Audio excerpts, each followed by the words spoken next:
Like, can we swear or like what? Do what you want, man. Sweet. The first thing that Ishmael said Oh, right, okay. I was like, panicking in the car thinking, no, I'm going to get bleeped out all the time. Never. All right. So the challenge today, we got to beat me and Ish, so it's me and you. Yeah. But I was a little bit under the weather when I did it with Ish. Okay.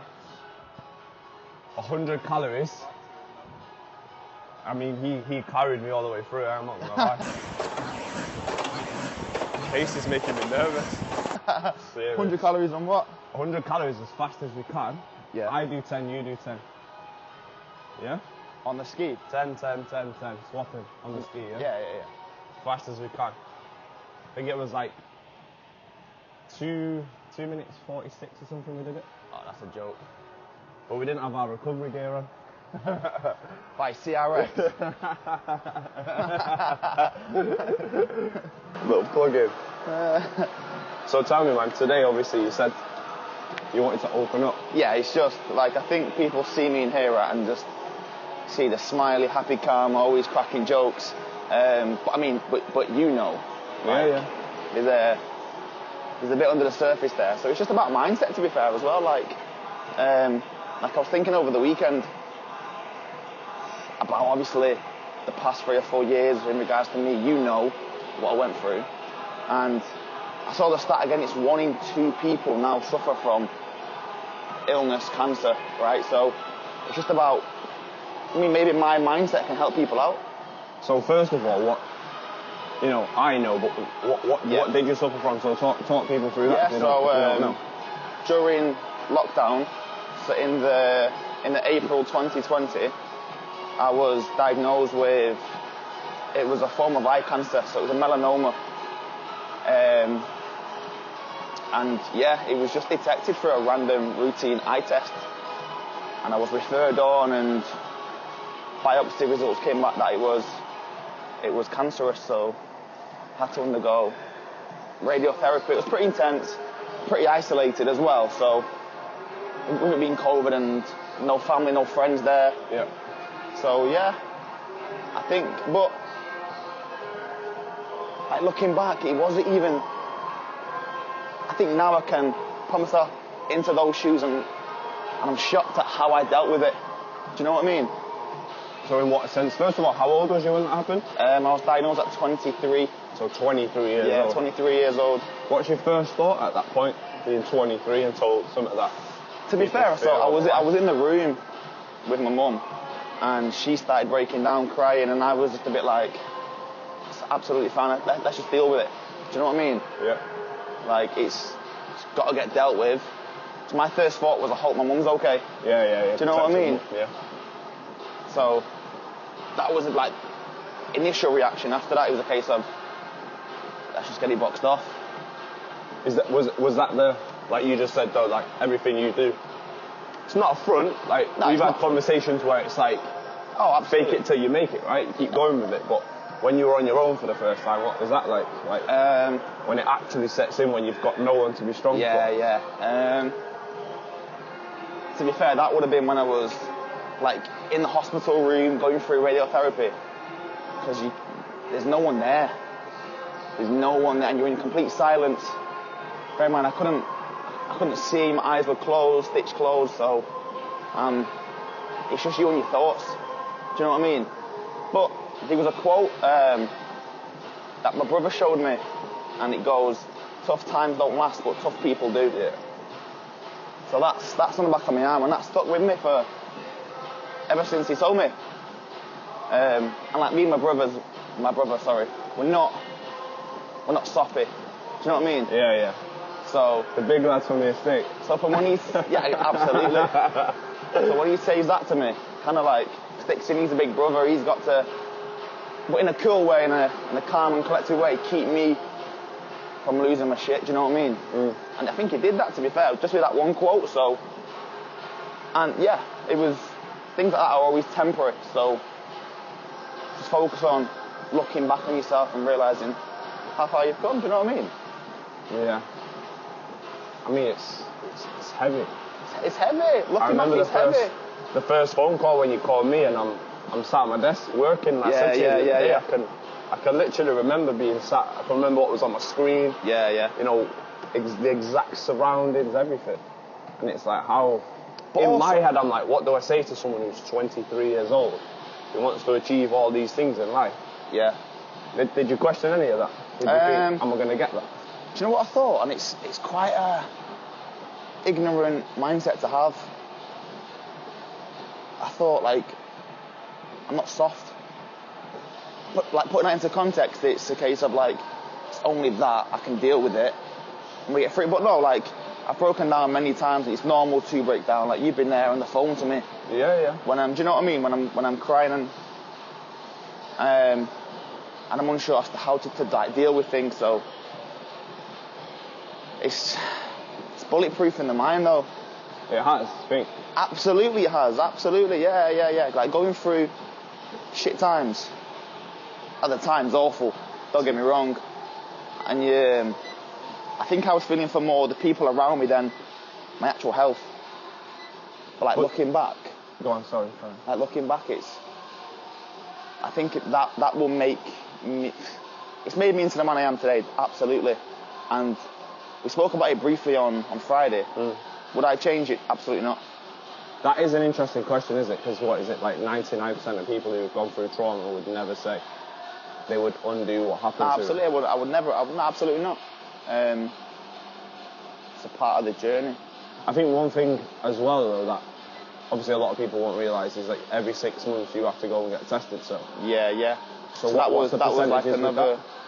That was another spanner in the works. Bear in mind, I'm in the room, and the consultants just said, oh yeah, Cam, it is cancer. So I'm like, okay, let's deal with that. Then he goes, let's go and get your liver scanned. I'm going, whoa, what do you mean liver scanned? He goes, for secondary cancer, so it can spread, is your liver. So I'm panicking. Get rushed in, have an MRI on my liver, and then I didn't get the results until the next day. And that night is when I rang you. Yeah. I know exactly where I was. I was on the balcony. My mum's downstairs upset. And I'm like, yeah, I'll be fine. I go upstairs and I rang you and I'm bawling on the phone to you. Do you know what I mean? But yeah, every 6 months, that scan came back okay. But every 6 months, as a precaution, they just check my liver now. Just... Because to put that into perspective as well, liver cancer is not one of them things where it's a case of like you can treat, right? It's like... No, I think it's... Or at that point you didn't realise that, right? At that point, yeah, it's just you think liver cancer. It's not a matter of if it's that's a major organ, right? Being attacked by this horrible disease. So at first it was a case of panic, but then you do a bit of research, you start chatting to people, and it's... I think everything can be treated to an extent if it's caught early, obviously. Even better, but yeah, it was a panic at first, and I still every 6 months, the 2 weeks before, the anxiety gets crazy. The anxiety before every check, yeah, and I have to kind of manage it in ways that I know best, and it's exercise and training and gym and running and. Does it get easier every 6 months? As in, like, so still tough, but yeah. Does it reduce or? No, to be fair, so it was. Have a little walk over yeah, absolutely. At first, it was actually all right because, like, at that point in my life, I didn't really have that much to lose. That's a crazy mindset. Didn't have much to lose in terms of, I don't have a family, no kids. Do you know what I mean? I'm leaving nothing behind, but. Yeah. But then what about the mindset of that was like everything you wanted, like knowing you so well? Absolutely, yeah, absolutely. But because it's not there, I'm not losing it. How can you lose something you don't have? Yeah. Do you know what I mean? Obviously, you want things and you want to get things in life, but got you on there, mate. On it. I think the biggest thing for me was like knowing what kind of guy you are and what you're about. Like I always wanted to have kids. Yeah. You know, I knew I'd be a good dad. And I knew how much you wanted that, and I think for me it was like, because I think I hate situations. I'm not going to try and talk about me or make it about me or anything. No, absolutely. My grief for you was that it was like, is there a possibility that you're not going to get that knowing how much you want it? That was the hardest thing for me. Like being on the other end of the phone, being able to be like, how do I tell someone that everything's going to be sound when you're actually not fucking aware of it? Yeah, absolutely. Which is pretty grim. But I think what you said before, I think you've got to be unapologetic in your mindset, right? Absolutely. You've got to do whatever you need to do at that point to get through. And if you think to yourself, like you said, what did you say over there about bulletproofing your... bulletproofing your mind? No, not having like a... When you're in those shit and dark times. But I think that, so it's good to tell my story, but I think people can take certain traits from my mindset and put it into everyday use. Like, we work in the gym, and how many times a week do you hear clients say, this is fucking work got in the way, couldn't be arsed coming, or fell off a little bit, I had this meal, and bro, if you want to do something, do it. Just stick. But it's easy for me to say that. Why?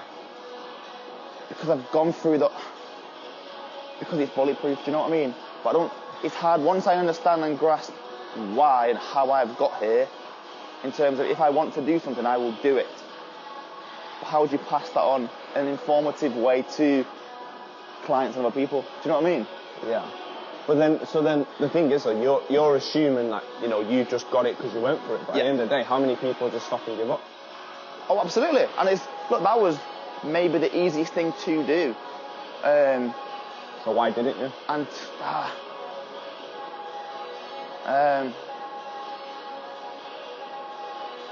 you know what it is? It's gonna sound like really.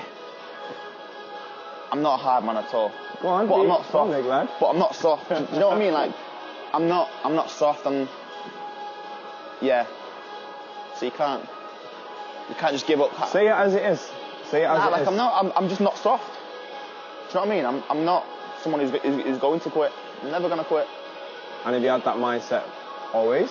I think so. I think it was just uncovered through going through that one time, but it leaves a lasting effect on you, and it will affect everything I do for the rest of my life. Absolutely.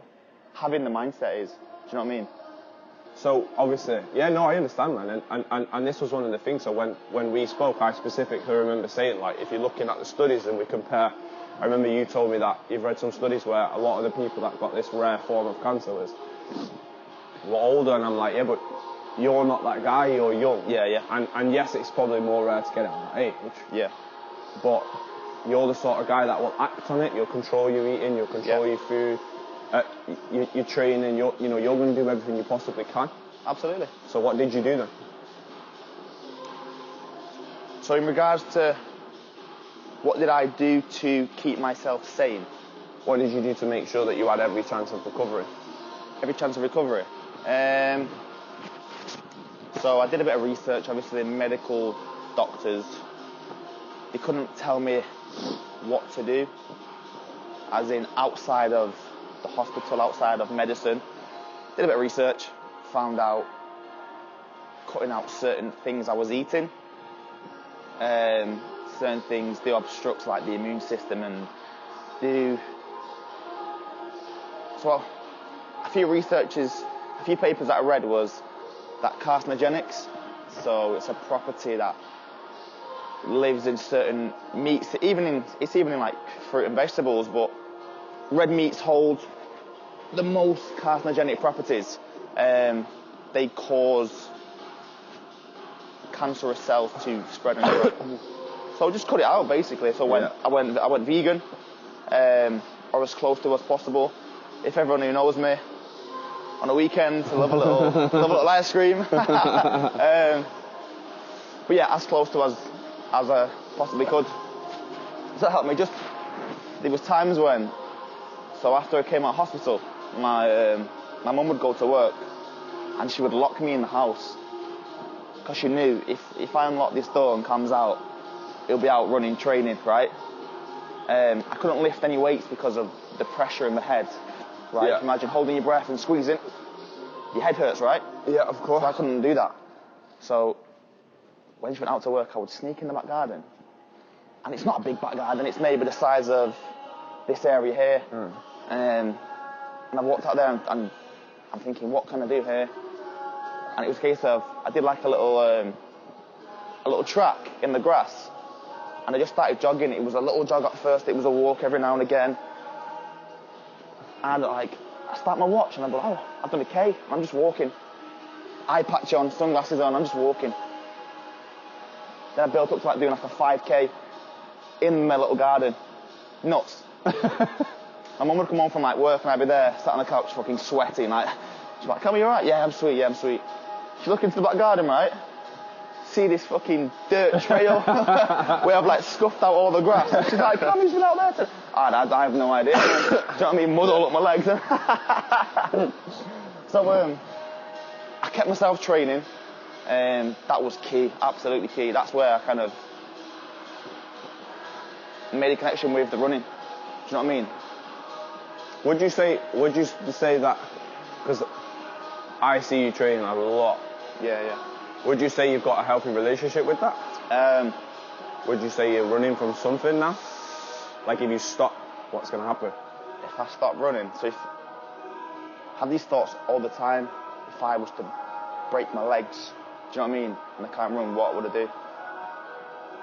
I use running as my therapy. Yeah. I would have to open up and chat to people. Do you know what I mean? Yeah. I was offered therapy so many times. I'm very stubborn, mate. Do you know what I mean? I didn't think I needed it. I don't think I need it. I think my release is exercise and training and running. Yeah. I don't think I'm running from anything. I just think it's my release. Everyone's got a release. Yeah. Right? It might be a slight addiction. Yeah. Any hard times in life that I've come up since, I would just go to the gym and go and run. Yeah. Head outside, do you know what I mean? People turn to alcohol, drugs. I just turn to exercise. I think it's a healthy. I'm definitely in a healthy mindset regarding Regarding the process. Regarding training and. Yeah. Do you know what I mean? It's a healthy obsession. Yeah, when I say that, I mean it in the sense of like, yeah, I mean healthy obsession is a key thing, right? But if like you said, if you was to take running away, yeah, what would be your outlay then? Would you be then facing something where you're like, can I cope with this shit? No, I'd have to. It would change. I would have to find something else, another direction. Why did running become that for you? Because that's the only thing I could do when I was bandaged up, when I was banged up. Do you know what I mean? Like I said, my mum would fucking lock the door, take the key, and I couldn't go anywhere. I wasn't allowed. I'd go in the back garden and this is it. What can I do here? I had no gym equipment. Just a grass field. Just run. Just walk, jog. Do you know what I mean? If you didn't have that, where do you think you'd be now? I would have found something else. Absolutely. I don't know what that thing would have been. And I don't know what the next thing will be, but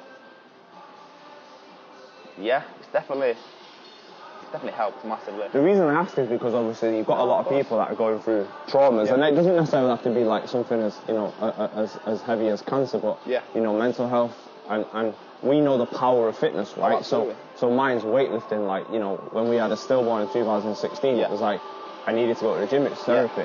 But a lot of people don't necessarily already have that affliction with training. Yeah. So what do you say to people like that? What's, you know, who don't have that connection already to training?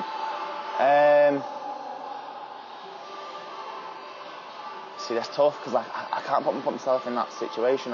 Any advice? What advice would I give?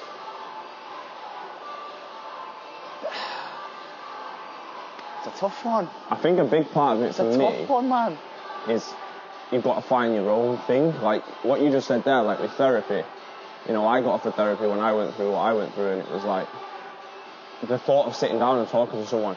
It's not actionable. I need something to action. Like as a guy who goes and gets, it's like sitting there and talking about my feelings wasn't enough. It was like I just need to run through some stuff. Yeah. Do you know what I mean? Like you know, weight sessions, this, that, and the other. And I think that's the same with you, so. Right. Let's go. 2:49.6 we've got to beat. You and Ishmael? Yeah. Fuck. Mate, I'm not gonna lie. Alright. Guys, heavy.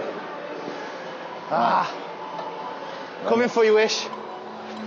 Let's go. Let's go. Come on, lad, let's go. I was gonna say, what are you doing?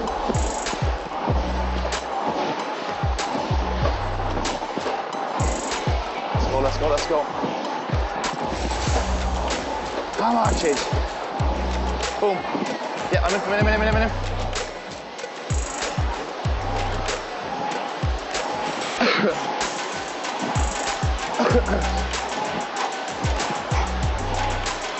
Big power.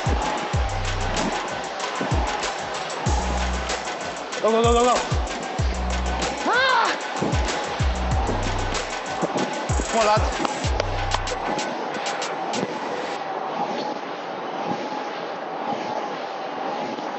Yes, cheers, come on. I'm in.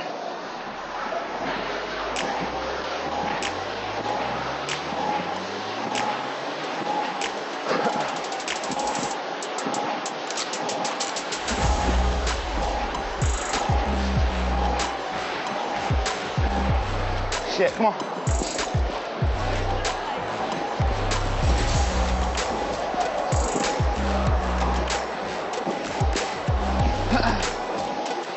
Oh, you might be on for it. Come on, lads. Dig in. Let's go.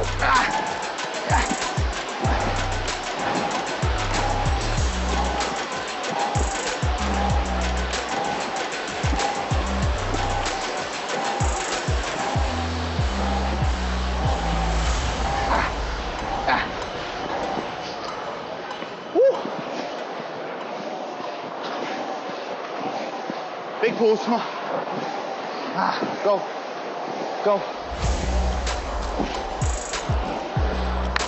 Come on, Chidge. More power. Come on. I got it. Let's go.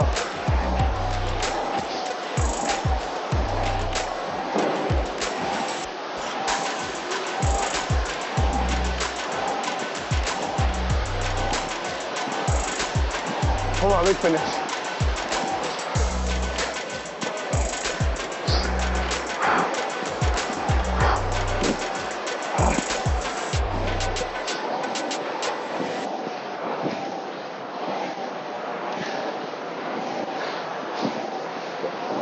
Let's go, lads.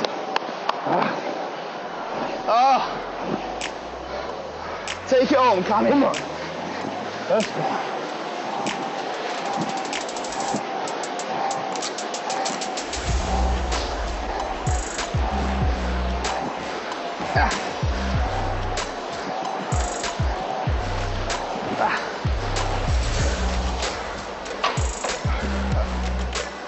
Fuck you. It's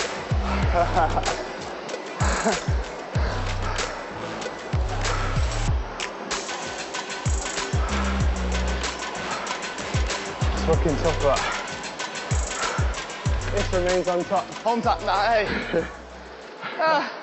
So I asked Ishmael last week, like when you're in that pain zone, what pushes you through?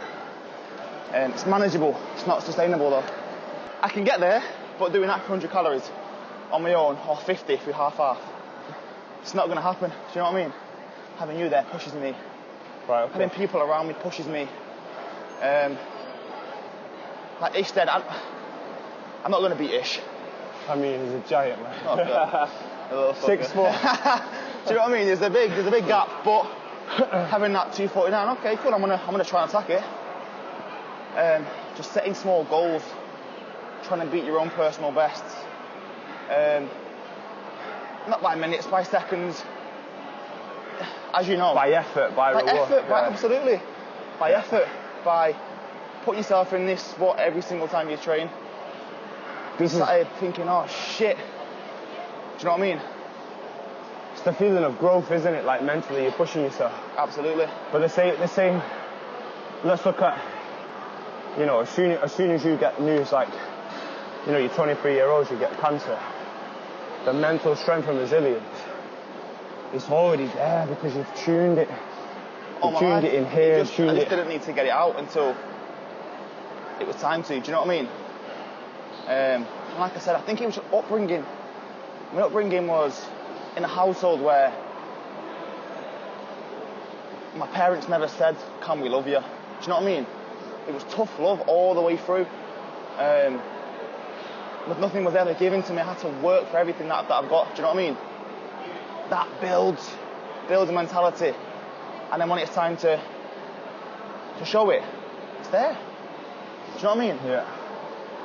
I do think nowadays people just any excuse to fucking quit, any excuse, and they're off. Do you know what I mean? What do you think that is? And we see it But we see it day to day in regards to clients. What do I think that is? People are soft. People are just soft.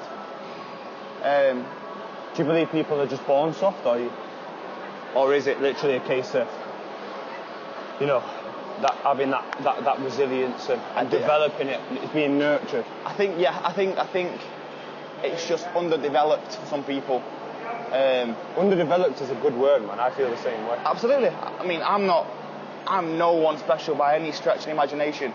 I just deal with things and take the positives out of things in different ways than what you would, for example. Do you know what I mean? Same maybe like you and Avery. I couldn't imagine going through that. Yeah. But you can pull positives out of that. It's that famous saying, is it? It's like, I don't know how you got through that. And it's like, I've got no fucking choice. You have to fucking get through it. Absolutely. Do you know what I mean? It's not gonna bring her back. It's not gonna get rid of your issue. Absolutely. But there's a huge element of in life. You got to know what you want. You got to do whatever you take to get there. Yeah. And that's why I'm passionate about it, because I see clients, or just this is why I think I invest so much time into social media, and because yes, it's my business, so there's something in it for me, but these skills, you said it there, people are really good at these skills in certain areas. Yeah. So you did it because you kind of had to growing up, but that doesn't mean you then know how to apply it to your business or to your fitness. No, absolutely. That's nurturing, and I always think if you can grow a business, you can get in the shape that you want. Absolutely. If you can raise a family, you can grow a business. Oh, absolutely. You can get in the shape you want, and all these skills are so transferable, but people kind of miss that point. Yeah.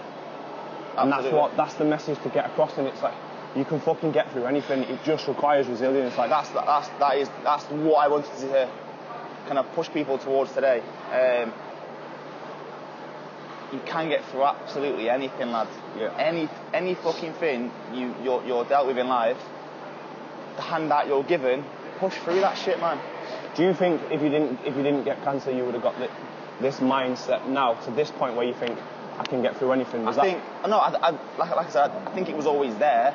It just took that to bring it out of me. Yeah. Do you know what I mean? Yeah. And it's hard to say, just stop being soft, stop being a little bitch. Can I say that? Yeah, you can say what you want, man. Say how you feel. Yes, stop being a little bitch and get on with it. It's that. Do you know what I mean? It's just, you're just going through this, do that. But I've got to put it across to people in a way where they can manage it and they can actually take... I think planning, preparation plays a massive part as well. Whether that's growing a business, whether or not you're going through some sort of medical issue, anything, family issues. Plan and always set yourself up for, okay, I'm going to get through it, but be prepared to have a few knockbacks on the way. Yeah. And that's my mindset. Plan for the best case situation, the best outcome possible, but be prepared to have those peaks and troughs. Yeah, see, one of the things that I feel like everybody's got a gift in some form. I feel like one of the gifts that I've got is understanding. When other people go through stuff, I will look at what you go through and I'll learn from it. Yeah. So I don't need to get diagnosed with something to say, I want to take care of my health. I don't need, my kids to, not, say that they don't love me because I'm not around, to realise I'm not around. Yeah. I'll listen to other people's stories where they're like, I was never there. And I'm like, well, I'll make sure I'm not that person. Yeah. And I think sometimes, especially with health, I have a saying that, just a little saying to say to myself, but it's like everyone's healthy until they're not. You were physical, and again, people think that health is obesity or in shape, but it's not. You were in incredible shape. Yeah. And then all of a sudden you got this news, and then bang, everything turns. Yeah. And it's like, up to that point, you kicked it down the road, didn't you? You didn't go for 8 months. Yeah, absolutely. Yeah, it was. Yeah, I was told it might have been what it might have been in the November 2019, and then just put it off. I shouldn't have done. Just put it off as long as I could. What was that? I was scared, to be fair, mate. Absolutely petrified of it. Honestly, saying that, I use excuses of, it's my work, I can't take 4 or 5 months off, but mate, I was absolutely petrified. But do you know when you say about like you're not soft? Yeah. What do you think that behaviour was? Absolutely, I know. Being a soft lad, aren't you? Being an absolute soft lad. So we all vulnerable. We all weakness, no matter how tough we are, innit? Absolutely. And this is the thing. Like I always think to myself, like this is what coaching is like. Whether it's mindset coaching, fitness. You know, it's not just saying this is what I do, go and do it. It's recognising what you're capable of. You're capable of vulnerability. You're capable of strength. Yeah. But then you knew how to kind of harness that, and you developed that. You didn't realise at that time you were probably weak because it was like you couldn't physically fucking bring yourself to do it. Yeah. And I can't sit here and go. In fact, I did. It's a lie. I used to say to you, just fucking go. I'm not in your shoes. I'm not about to have my life turned upside down. Yeah. So how can I say anything? Sometimes we judge people.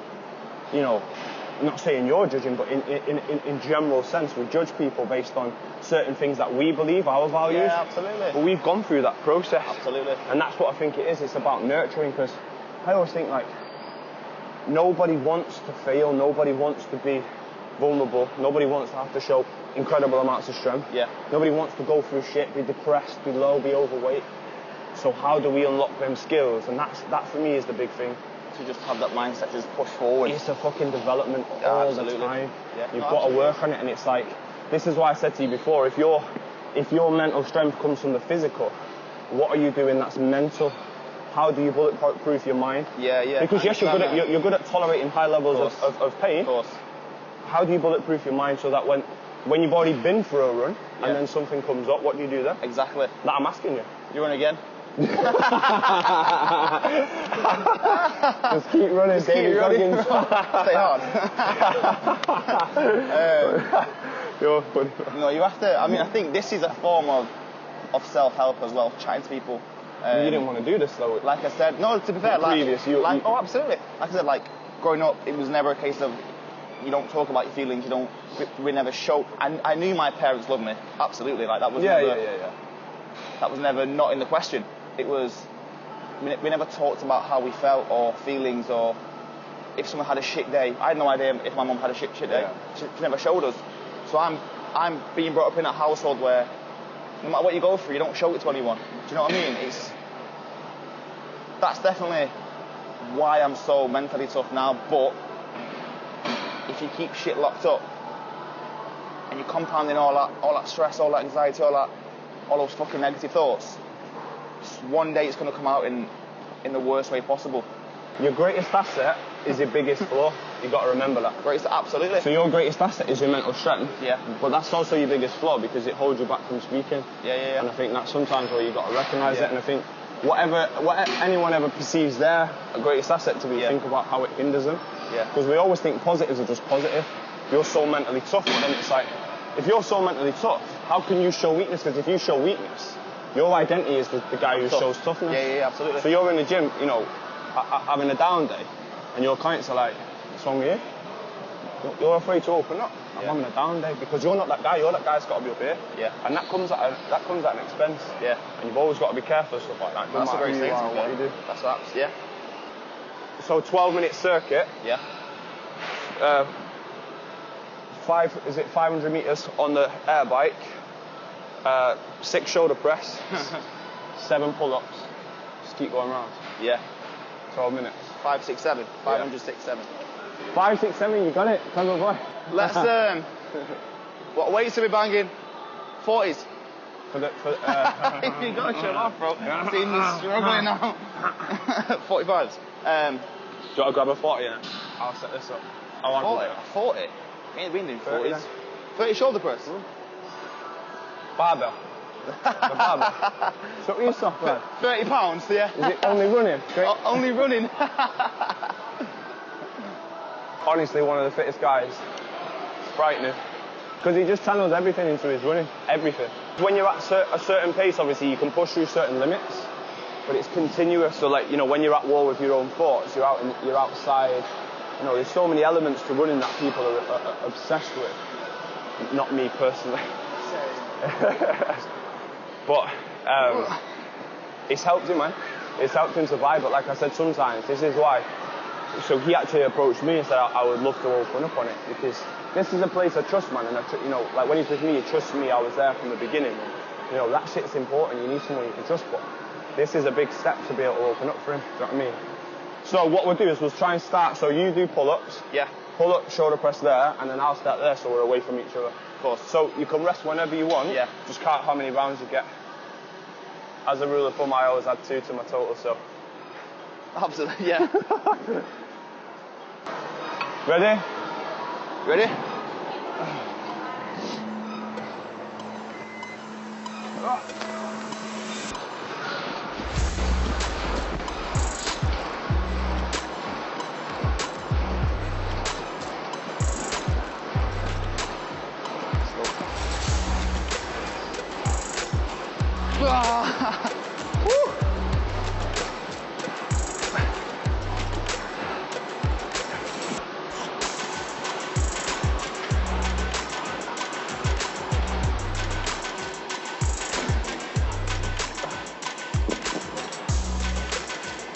So hit. It's a bit high, that one. Hit 10 calories. Go on this one. 10 calories, just let it keep coming down. Whoa. Smooth, that one, it's Chidge.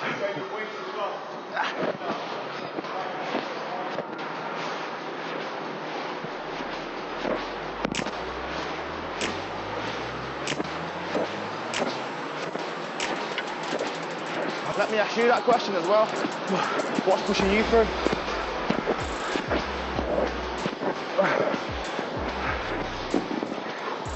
Mine is, it's the fear of giving up and what that's telling myself. Absolutely. So, if I give up now, when something else is hard, I'm going to give up there. And it sets a precedent, and I refuse to do that. Absolutely. Give up when it's tough in the gym. Give up when it's tough always. Fuck that mindset.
This is when I have to like get into my own head, you know.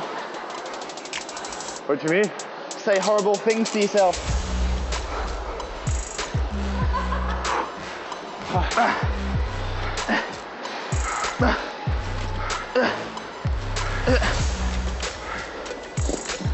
Come on, man.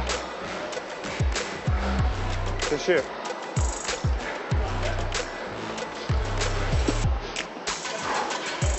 Let's go.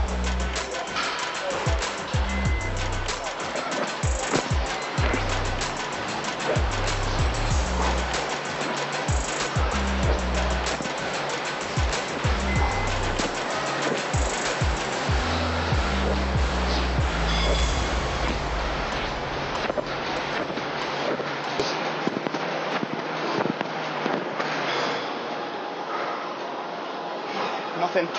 Fucking hate them. I love it. Never. I love this feeling, you know. I don't like this, but I like the fact that I keep going. Remember on Friday when you saw me training? Yeah. It was like a bit of a different zone then. Like, it unlocks something. Are some days better than others? Absolutely, like just with life. Things come up, things specific for training? Look, your mindset's never always going to be 100% going into a session anyway. Not all the time, it can't be. It's unrealistic.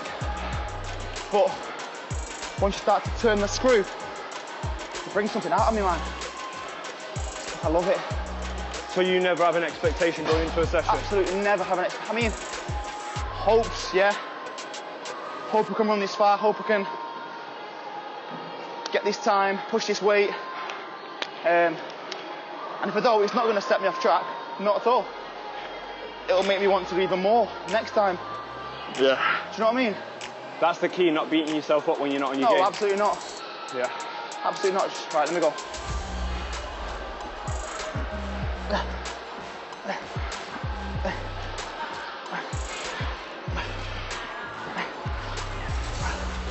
Things like that are important because I think a lot of people think that they should always be on their A game mentally and more, like say, it's not going to happen on a day-to-day, physically when you're training. Never. No, can't. I pre-frame a lot, think about what I want to do. Yeah. But if it doesn't come, like there's days where I'm like, if I'm beating myself up, I'm like, I just can't be asked training. Yeah. I don't. Because when you pressure something, you resent it. And you don't get the outcome you want. But then, yeah, and then you have a bad experience and then you're like, that was shit anyway. Absolutely. Whereas what I'll do is I'll say no, 9 times out of 10. An hour later, I'm in the gym. Okay, you're loving it. Because my body's like, it's just trying to play that game with me. Yeah. And I've learned that if I'm like, right, all right, we won't train. Yeah. No worries. What if I want to train? It's like a little internal dialogue, like a little immature argument that I have with myself. And when you don't want to train and you've already got that in your mindset, I can't be asked doing today. Anything's better than nothing.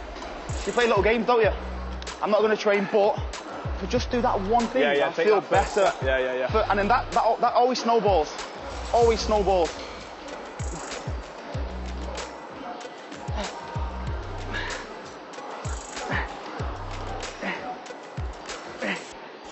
Alright,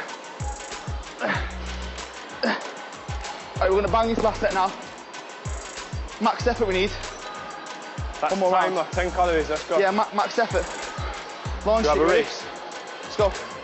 10 calories, go.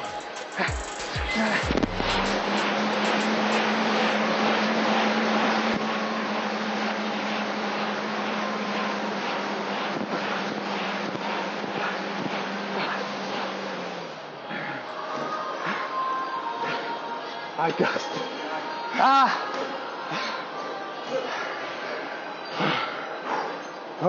Shit, my legs.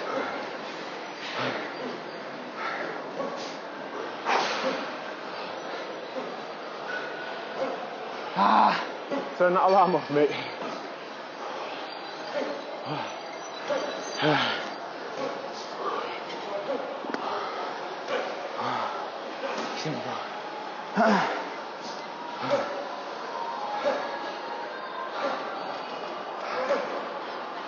Yep.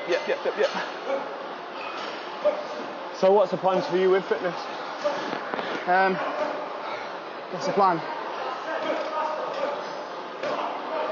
I mean, it was always to hit certain targets in running. What are them? I need a really big sub 3 hour marathon. What's your current time? 3:07. So it's not a lifetime away.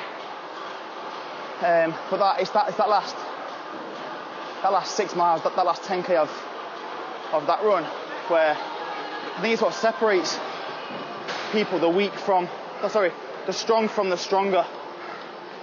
Funny. Yeah? Yeah. It definitely separates the strong from the stronger. So I love that feeling. Yeah. When all you can hear is footsteps and people breathing, and you're deep into it. Man. But no, I would love. I'll do high rocks end of the year. Sub 1 hour? Yeah, absolutely. If I don't get anything less, I'll be. Can't come back to work, can you? I'll be upset with myself. Can't come back to work. Do you struggle without a goal? Absolutely. I say to clients every few weeks, every goal that they've achieved, right? We have to set something else, whether that be not only training for a certain physique. I had a few clients 2 weeks ago doing a Manchester 10k, and had guys and girls training for that for 2 or 3 months. Yeah. Then once it was done on a Monday, I was like, right, well done. What's next? Yeah. And I think just having things set in stone, an event, a fitness goal, an aesthetic goal, a physique goal. You've got a reason to say no to things then, haven't Absolutely, absolutely. Yeah. But again, even then, like when I was working with you and I was on it, the freedom was still there to go out on a weekend and have a few drinks. Yeah, yeah. Do you know what I mean? I do.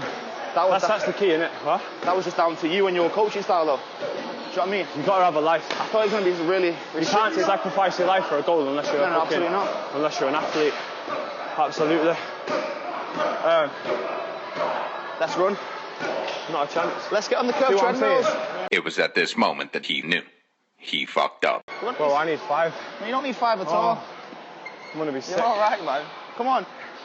He still treats it like he's not 93 kilos. I'm going to be, alright, bro. You got a little cut there. He's going to pass out. That's it, innit? That's not you got to go, ain't you? Nah, we've got ages. Let me grab some water still. We'll do a leg drive now. Pardon? Leg drive. Legs. You say legs? Do you want to get some stuff? Play boxing? Can do. I'll probably gas real quick, but yeah. That's fine. Yeah, go on, get your stuff. Yeah, give me 30 seconds, yeah? Yeah, well, let him get some boxing. Any shells aren't met, yeah? We all know you can kill me. Nah, we'll go nice and easy. So basically, Cam thinks he's a boxer. Oh, yeah? I would batter anyone and everyone. I absolutely would. Honestly. Absolutely not. I'd batter him now. Look at him. Here we go. If you're going to hit me, which you never would, right, which hand would you use? That one. So left goes there, go right. So yeah, non-stop, nice and little. No, none of that bullshit. One, two. Again.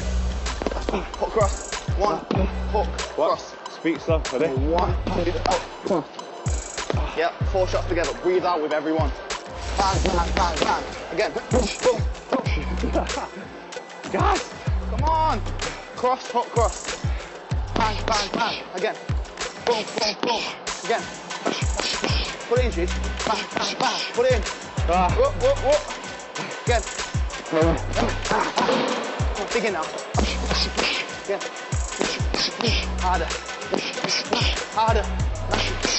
Harder. Good. Give me 5 big right hands. Give me 5 big right. Let's go. 5 what? 5 big rights. Fucking launch it, though, lads. Take my hand off. Go. 1, 2, 3. Come on. 4, 5. Good, lads. Relax.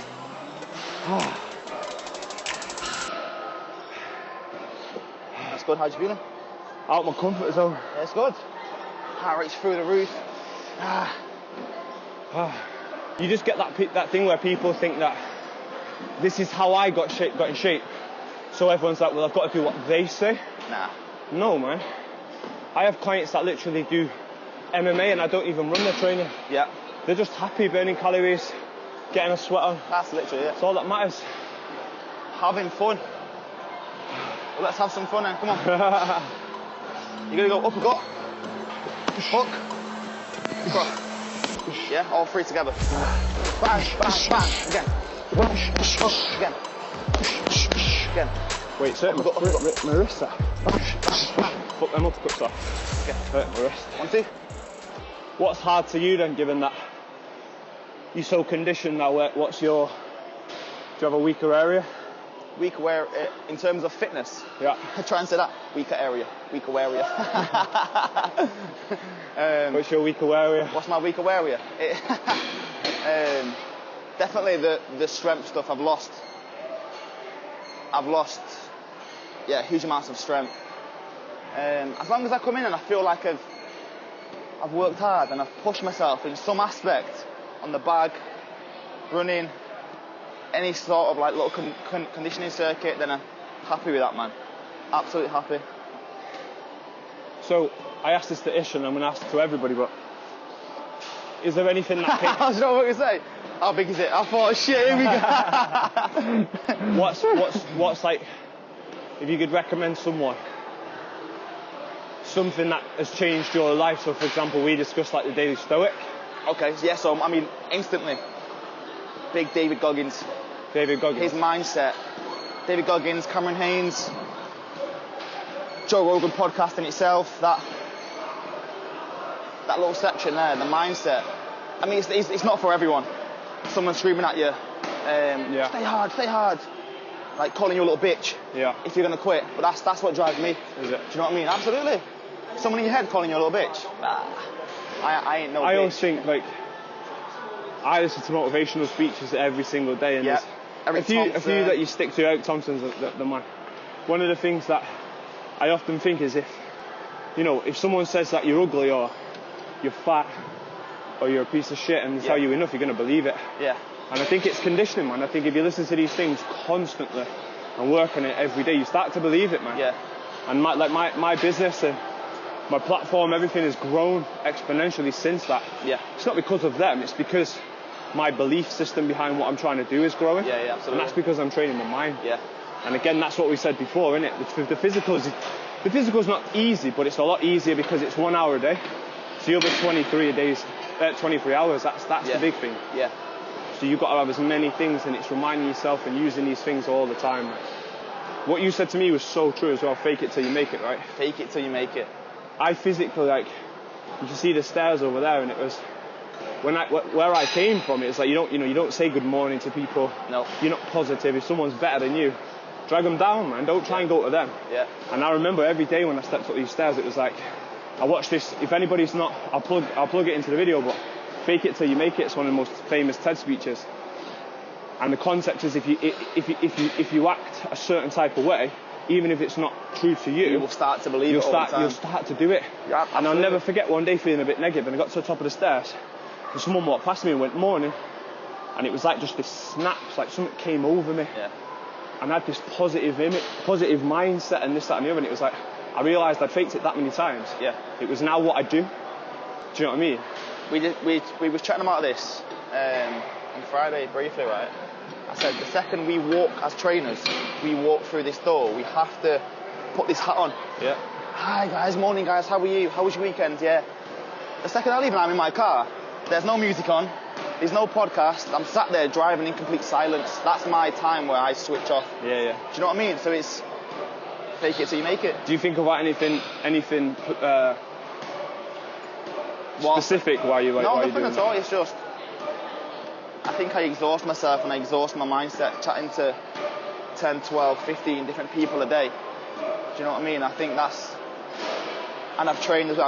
I'm recharging. Somewhat, exhausted, but recharging is a good one. Yeah. Recharging. I get home, I see my mum, and I'm like, I've then got to give her that same energy I give everyone else in here. Yeah. Do you know what I mean? So that's my little recharge. I think everyone needs a recharge. They do, man. But not everybody recognises it, you know. And what I'm passionate about is a lot of people, they're never charged. They're always at the bottom. Yeah. And then this is where we look for things in addiction. Yeah. Instead of doing positive things to recharge you, you're looking things to get by. Yeah. Coffee, vapes, cigarettes, trash food, sugar. Most often, a lot of them all at once. Do you know what I mean? And it's just like bad habits need to be replaced with good habits. And I feel like that, you know, as health coaches, it's like that's what we try and show people, right? Yeah. But again, you need that for yourself as well. Absolutely. Like you can't, because you know, it's a matter of crash and burn. Whatever you're in, if you're in an office job and you never recharge, you're going to crash and burn. If you're a PT and you're always up here, you're going to crash and burn. Yeah, you've got to have these things in play, man. And life is just constantly taking from you, taking your energy all day, every day. So you have to have as many things in play as you can. Whether it's tiny or big. Last round. I saw that then, the little aggression then. Let's go. I had 30 seconds of wind left in me. No uppercut. No uppercut. Yeah. Give me a 1-2 roll, right hand on the end. Yeah, so, boom, boom, roll, bang. Whoa! The wind then. Again. Again. Again. Ah, sorry, my bad. Again. Yeah, again. Yeah, put it in. Three more of those. 3 more, come on. 1. Now only 5. Hard as you fucking can. Harder. Stop. Being soft. Come on. 3 more. 1, 2, come on. 3. Good lad. Come on. Send me home. Yeah, you go. That was embarrassing. Fucking softy, aren't you? Good lads. Oh. Nice. Bit of a jog. Bit of a jog he's giving it. I'm joking. I'm not joking. So anyone going through some shit right now? Yeah, so to like summarise. What are you saying to them? 3 things. To summarise. Plan a route. Whether that's it. I can always relate it back to what I went through, right? So mine was illness. The route of the path was to always get treatment, get this sorted, right? Be prepared to hit those speed bumps along the way. If you've got that mindset, plan your target, you will veer off every now and again. As long as you get there, it's fucking... Yeah, so plan, prepare. You need an outlet. Everyone needs an outlet. It's easy for us to say it shouldn't be alcohol, it shouldn't be drugs, smoking, it shouldn't be any kind of that. And we would always say use an outlet as training, exercise, do you know what I mean, activity, which I just think if people was to be aware of what this, not even this place, being outside walking, can do for up here. Yeah. There wouldn't be a single person on this planet who did not have an outlet, a positive outlet. Do you know what I mean? Yeah. So yeah, I mean, so there's 2. Fucking hell. Doesn't have to be free. Last one. Doesn't Get have some to. pads on and fucking smash it. Get that aggression out. Everyone's got a little bit in there that. Where do you get that aggression out? Yeah, true story. Do you know what I mean? A lot of men suppress it, and I think when you suppress and it things, comes out in other ways. When you suppress it, it does. It's like with feelings. Or emotions. you lose yourself, man, and that's where I genuinely believe that a lot of anxiety and depression comes, because I experienced that shit during lockdown, man, when I couldn't express myself the way I wanted to. Aggression, training, helping people. I lost myself, man. Yeah, and I was doing things that I didn't even recognise in my own self, and that's a heavy place to be in. Do you know what it was cool? It was cool to see during lockdown the 2 types of people, and I only put them into 2 categories because it was people who either changed themselves for the better or who used it as an excuse to become sloppy. Are you a victim of circumstance, or does that circumstance enable you to grow? Absolutely. There's 2 types of people. Some people will literally get the news you've got, lay down and die. Yeah. Some people get the news you got and you're like, you know what? Fuck this, no way. But I said before, it's 1 in 2 now. People have to be aware of it's going to be occurring more within everyone's day-to-day life, whether it's family, friends, themselves, people in their circle. That's going to be I think with that news though, like one of the reasons why I hate statistics is because you think it's 1 in 2, right? Yeah. So when you think about like manifestation, and you hear stuff like that, so people start to manifest it's 1 in 2, and you worry and you worry and you worry. Yeah. The reason manifestation is so powerful, it's not because if you think about something it's going to come. It's if you think about something and you believe with everything you've got that you're going to do it. Yeah. You do the actions that are necessary. If you don't believe in it, you don't believe you're going to recover, what's the point in going for a run? What's the point in changing your diet? So that manifestation, it's not because you're thinking about it. So when you look at statistics like 1 in 2, why is it statistically driven that way? Yeah. It's because of the way the modern world works, right? Yeah. Because of sugar, trans fats, fast foods, polluted air, plastics. These things are so apparent, and we abuse ourselves so much. It's not just 1 in 2 because it was like whoever created the earth was just like, right, bang, 1 in 2, let's have a bit of fucking fun. Yeah. It's because of the way we live in our lives. Yeah. So what's your best route around that 1 in 2? Be as healthy as you can and take control of everything possible. Absolutely, that's all you did. You could have easily gone to that 6 month trial, and they're like, sorry mate, but you fucked it. Yeah, absolutely. Whereas you were like, I can't control that outcome, but you're damn right I'm going to control every fucking day. I use it as like a block, right? You have a 6 month block. I'm here now. My next one's in August. I'm going to control the variables as best as I can in that time frame. I'm going to train, I'm going to live a healthy lifestyle, I'm going to enjoy myself. I will go out and have a few drinks on the weekends. Yeah. If it's an occasion, I will do that. That's my goal, to be as healthy as I can in that time frame, to then get there. Like I spoke to many people, and they say to me, I shouldn't live in that block. It helps me mentally. So I shouldn't live with the thoughts of, I'm going to have a great 6 months, but what if I get that news? Yeah. Do you know what I mean? Because that anxiety is living in the future. Depression is living in the past. Right? Yeah. Love right? that. Literally is. You have to prepare for that, but enjoy now. Yeah. That's what. Yeah, I love that, and that's prepare, exactly how I do it. But enjoy. Literally. I agree, yeah. But it's balance as well, right? Because people say, you should be living it to the fullest, and it's like, well, why neglect what I should be doing in that 6 month period? Why not just enjoy it at bits, but make sure everything in between is exactly what you should? I mean, I've had things break down in life, relationships, because I'm always planning for the future. Yeah. Do you know what I mean? I don't live in the now, whether that's financial, trying to get more money to then have this house or have this car or this holiday. Yeah. But I'm neglecting things that are around me. Do you know what I mean? I'm working too much. I'm training too hard. And it's that balance, man, of now to the future. That's what I said to you before. With everything, with your greatest strength, like your strength is that you're incredible with your clients. I've never seen anyone as good with clients, including myself. You're incredible with your training, but then it is a way of, you can be sometimes too distracted. Yeah. Sometimes you've got to think of that bigger picture and think, right, don't be afraid to plan down the line. And I always think to myself, like, am I planning now that I'm going to get ill in the future? No. Yeah. But am I aware that I could? Fucking course I am. Yeah. And I can't control that, so I don't sit here thinking, I'm going to be that 1 in 2. I sit here and think to myself, if something comes my way, you're ready. I am ready. I'm the fittest and healthiest. Doesn't ready. mean I want it to come, but I am the fittest and I am the healthiest, and I give myself every possibility. And if that's not enough, that's not enough. That's that is what it is. Be ready for life to just be shit. Because life's fucking horrible, man. We say it all the time. Life's fucking life horrible, will rinse you as lot.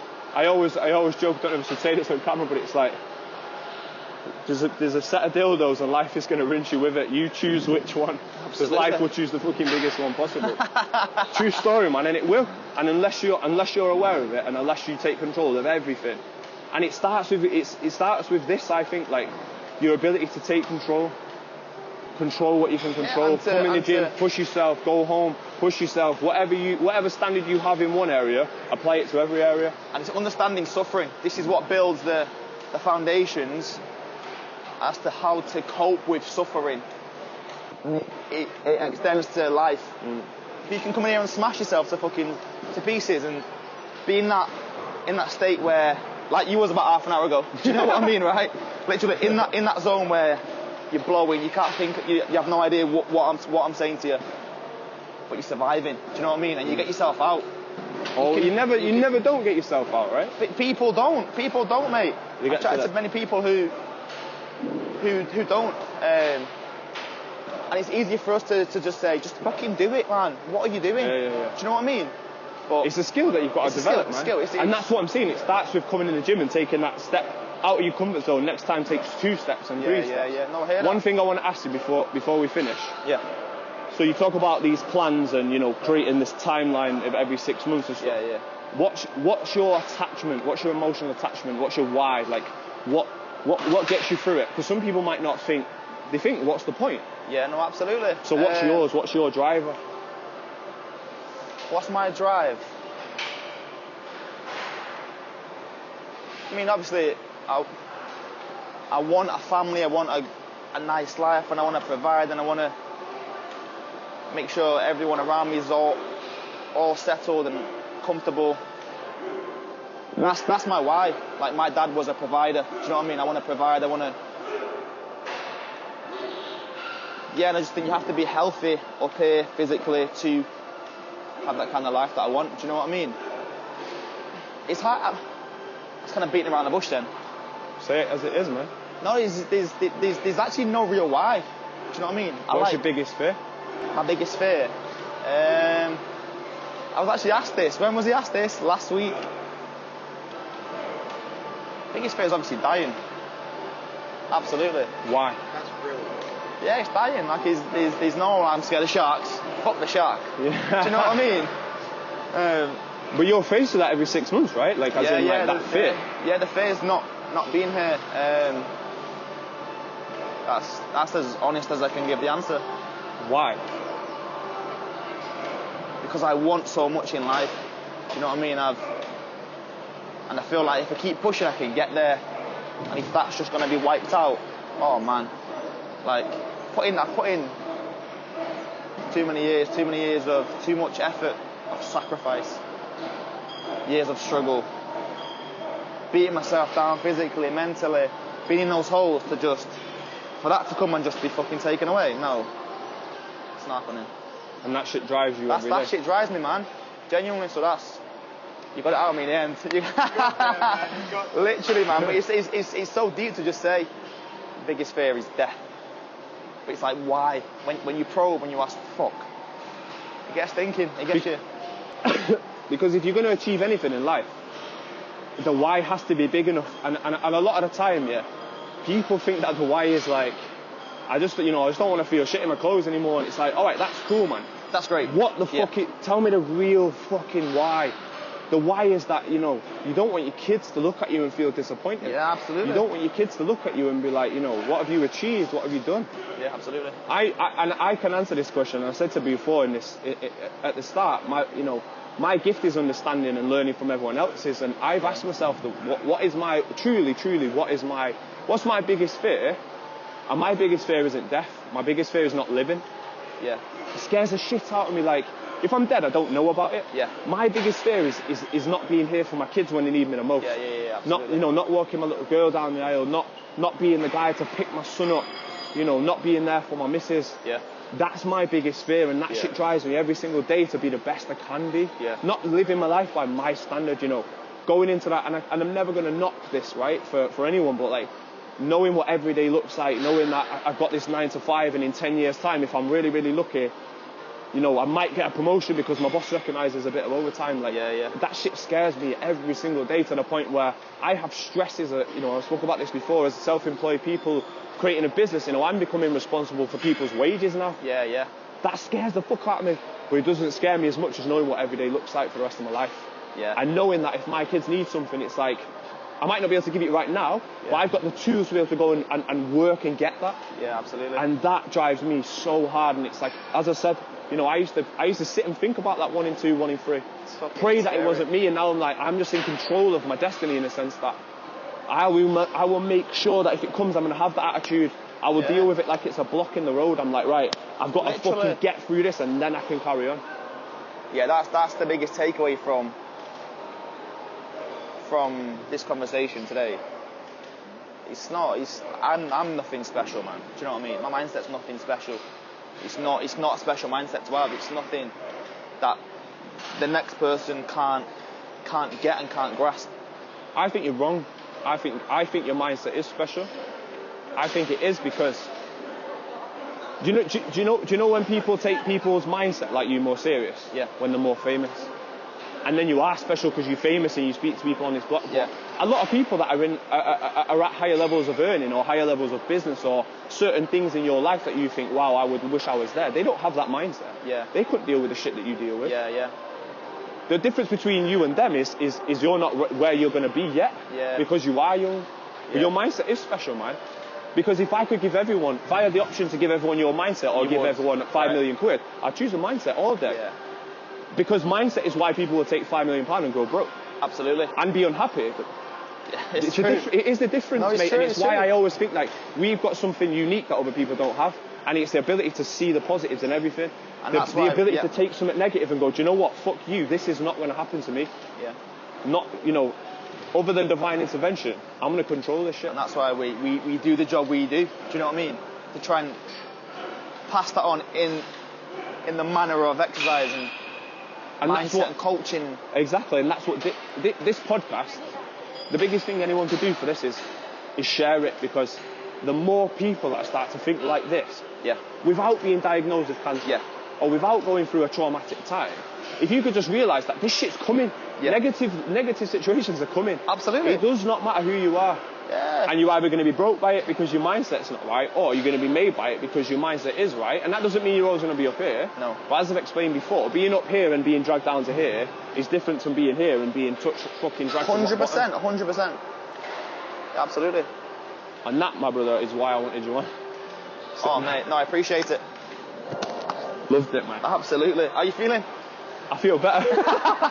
It's been there sucking in the oxygen for about half an hour, shaking it. I saw you twitch your legs. Look, I swear to God, I've never been hit like that in my life. Yeah, mate, quality. Never ever forget that shit, man. No, the mindset is everything, bro.